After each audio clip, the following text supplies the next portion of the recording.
Welcome to the video lecture series presented by Puja Coaching Institute. I am Deep Makadia, your video instructor, and this is the video lecture series in linear algebra. आज के इस lecture में हम बात करने वाले हैं linearly dependence के बारे में। तो चलिए शुरू करते हैं। देखो सबसे पहले यहाँ पे क्या दिया हुआ है, यहाँ पे एक डेफिनेशन दी हुई है। तो डेफिनेशन क्या है वो देखते हैं।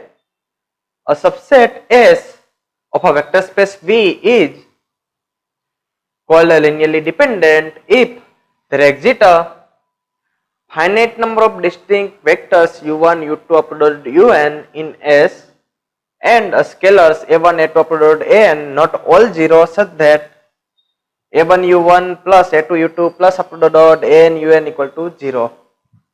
अगर ऐसा है तो हम इसको क्या बोलेंगे, लिनियरली डिपेंडेंट बोलेंगे। ओके, तो देखो इस डेफिनेशन को समझते हैं। एस को हम लिनियरली डिपेंडेंट कब बोलेंगे, if there exist a finite number of distinct vectors, means कि ऐसे finite number of distinct vector मिले such that वो कौन से vector u1 u2 up to dot un in S scalar a1 a2 up to dot an not all zero, means कि यहाँ पे सभी स्केलर जीरो नहीं होने चाहिए, एटलीस्ट वन ऐसा स्केलर मिलना चाहिए कि जो नॉन जीरो है। और उसका अगर हम लिनियर कॉम्बिनेशन लेते हैं विच इज इक्वल टू, अगर जीरो मिलता है हमें क्या देखना है कि यहाँ पे a1 a2 up to dot an वो सारे के सारे जीरो नहीं होने चाहिए, मिनिमम एक जो है वो एटलीस्ट नॉन जीरो होना चाहिए।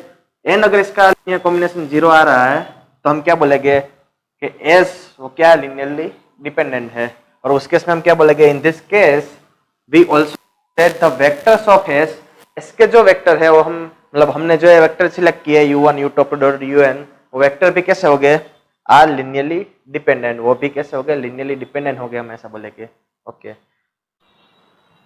देखो for any vector u1 u2 up to dot un we have a1 u1 plus a2 u2 plus dot dot dot plus n un equal to 0। वो कब होगा कि जब a1 equal to a2 equal to an equal to अगर हम 0 लेते हैं, इसके सारे के सारे हमारे जो कोफिशिएंट है अगर हम 0 लेते हैं तब तो उसकी जो लेफ्ट हैंड साइड है वो ऑलवेज कैसी होगी, 0 होगी। ओके, इसीलिए हम किस चीज में इंटरेस्टेड है कि अगर इसका नॉन ट्रिवियल लिनियर कॉम्बिनेशन मिलता है तब। नॉन ट्रिवियल में से क्या, तो ए वाला जो लिनियर कॉम्बिनेशन है उसको हम क्या बोलेंगे, we call this the trivial representation of 0 as a linear combination of u1 u2 up to dot un। इसके u1 u2 up to dot un का अगर मैं उसका जो स्केलर मल्टीप्लिकेशन है वो सभी के सभी 0 लेता हूं तब हम उसको क्या बोलेंगे, trivial representation of 0 as a linear combination of u1 u2 up to dot un।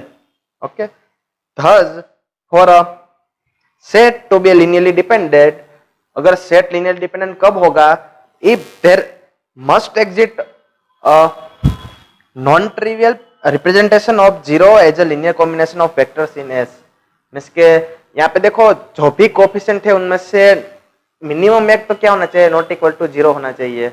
Okay, तो उस केस में हमें एक कैसा, अगर मिनिमम एक नॉट इक्वल टू 0 है तो जो रिप्रेजेंटेशन है 0 का उसको हम क्या बोलेंगे, non trivial representation of 0 as a vectors in S, means के u1 u2 up to dot un। तो उसको दूसरे शब्दों में हम ऐसे बोल सकते हैं कि लिनियरली डिपेंडेंट हम उसको कब बोलेंगे, if there must exist a non trivial representation of 0 as a linear combination of vectors in S. Okay, अब देखो नेक्स्ट डेफिनेशन देखते हैं। देखो क्या दिया हुआ कि a subset S of a vector space V is called linearly independent if it is not linearly dependent. Means अगर कोई भी सेट लिनियरली डिपेंडेंट नहीं है तब हम उसको क्या बोलेंगे, लिनियरली इंडिपेंडेंट बोलेंगे।